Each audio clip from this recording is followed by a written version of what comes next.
Ayan mga kabiyahe, yung kanyang headlight, sobrang liwanag, grabe. Dahil nakalid po yan, kaya ganyang kaliwanag siya. Kahit umaga pa, talagang litaw na litaw ang liwanag ng headlight niya.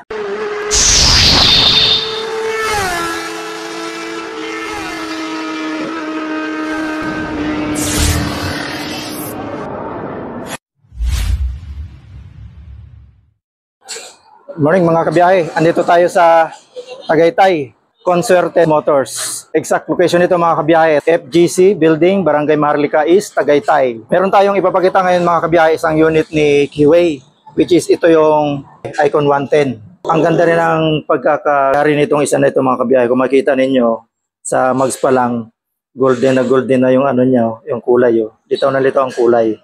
Brusco din, maporma. At ang kulay nito mga kabiyahe, mint green. Combination na black. So ayan mga kabiyahe, puntahan na agad natin yung presyo ni Icon 110 ng Keyway. May cash po ito na 61,900 pesos. At ito po ay naka-straight monthly. So ang ibig sabihin po mga kabiyahe, wala po tayong ika-cash out dito pagka inabil po natin itong Icon 110. So nagbibigay po dito ng 6 months, 12 months, 18 months, 24 months, 30 months, tsaka 36 months. So yung 6 months mga kabiyahe, meron siyang price na 12,569 at yung isang taon naman 6,919. Yung 18 months ay 5,036 pesos at yung 24 months o 2 taon 4,094 pesos at yung 30 months naman mga kabiyahe 3,529 pesos at yung 3 taon naman ay napakababa na dahil 3,153 pesos na lang po yung presyo ni Icon 110 ng Keyway. Ikot ko muna kayo mga kabiyahe sa unit para makita din ninyo mga kabiyahe yung appearance ni Icon 110 ng Keyway. Ang kulay nga po, mint green at napaka-aesthetic na rin po ng style niya. Ayan, may pagkahawig siya kay Honda Beat. Ayan, naka-LED na rin po yan. Tingnan natin sa likuran. Ayan, yung kanyang footboard. Ang tawag po nila dyan ay gulay board dahil napaka-alwan po niyan, patungan ng kung ano-anong bagahe. Ayan, may Euro 3 engine po yan. At may decals ng Icon. Dito sa hulihan na gulong, Brusco, malaki. Malaki yung kanyang gulong mga kabiyahe. At ayan, yung kanyang taillight. Naka-LED na po pala lahat ito mga kabiyahe. At may reflectorized na rounded tayo dyan, kabilaan. Ayan. Maging yung kanyang exhaust. Ayan, may heat guard tayo dyan na hard plastic.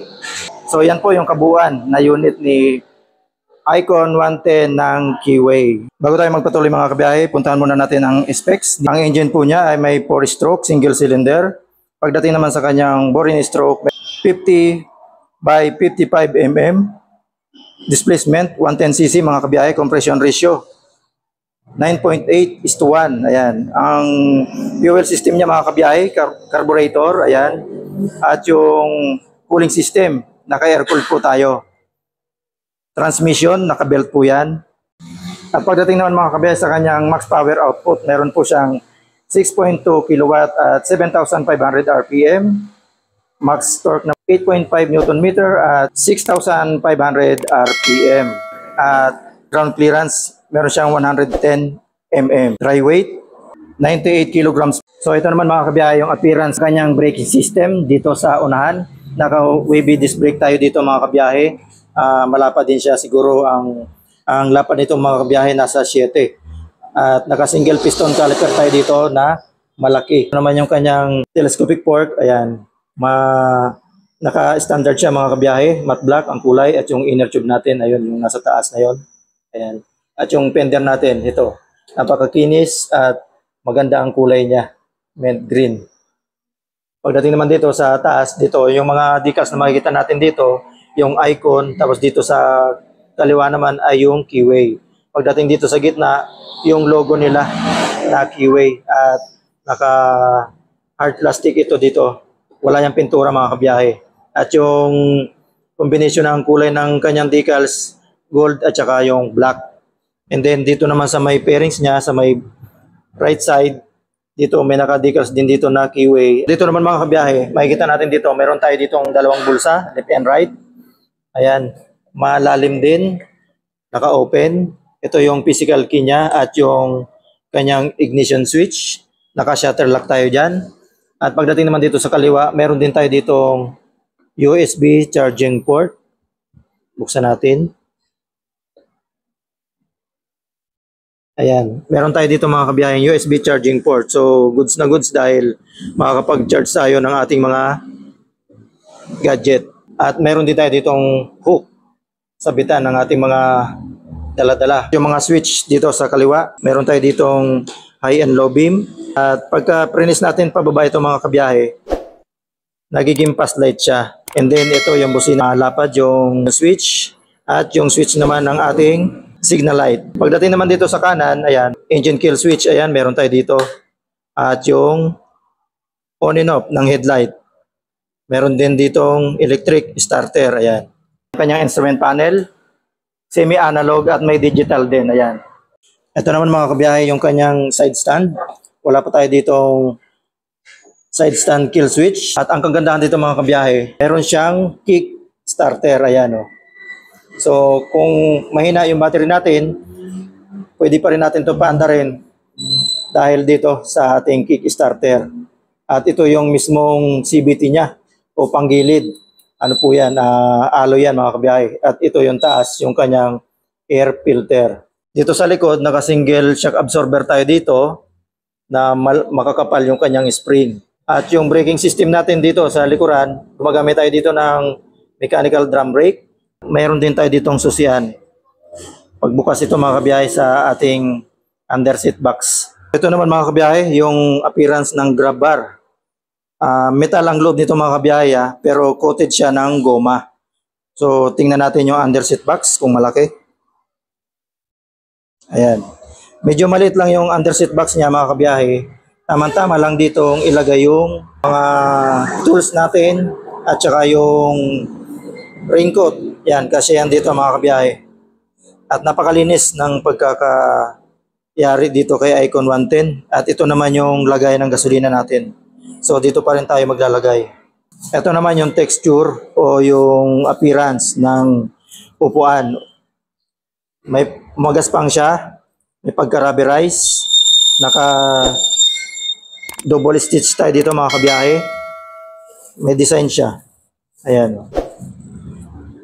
Ayan. May design siya pag ganon sa ating rider.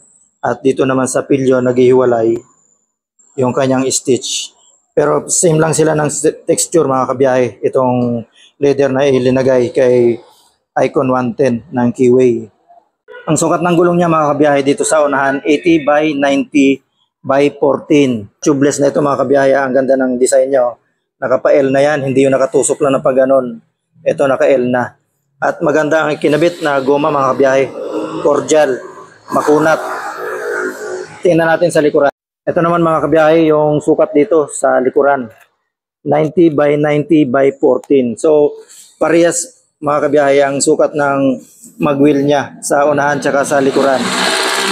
Hindi kamukha nung iba na sa unahan malaki and then sa likuran maliit. So ito parehas po siya, 14. Ayan naman mga kabiyahe yung kanyang daytime running, naka-activate mga kabiyahe yung unit. Ayan, ang ganda ng kanyang daytime running. Ayan mga kabiyahe yung kanyang headlight, sobrang liwanag, grabe. Dahil naka-LED po yan, kaya ganyang kaliwanag siya. Kahit umaga pa, talagang litaw na litaw ang liwanag ng headlight niya. Ito naman mga kabiyahe yung appearance ng kanyang taillight, napaka-aesthetic. Naka-smoke yung kanyang park light. Yung gitna niya, yung sentro, yan po yung kanyang brake light. Ayan. Yan dalawang nasa tabi, yan naman po yung kanyang park light. Maganda yung kanyang combination. So yun mga kabiyahe, yung review natin kay Icon 110 ng Keyway. Tayo po muna ay magpapasalamat sa shop na ito dahil napagbigyan po tayo na mai-vlog yung kanilang unit. Dito nga po yan sa Consuerte Rush Hour, Tagaytay. Ayan. At lalong-lalo na po sa staff ni Sir Gerson Olado. Ayan, maraming salamat po. At sa iyo po na nanonood, at shout out po sa kabiyahe natin na si Chill TV, ayan, at si Dave Giliana, ayan, shout out po. Sa iyo po na nanonood, shout out at maraming salamat po sa lahat ng pumapasok sa Biyahe ni Frank, Facebook page at sa YouTube at sa ating TikTok. Kita-kits muli tayo, Biyahe ni Frank. God bless.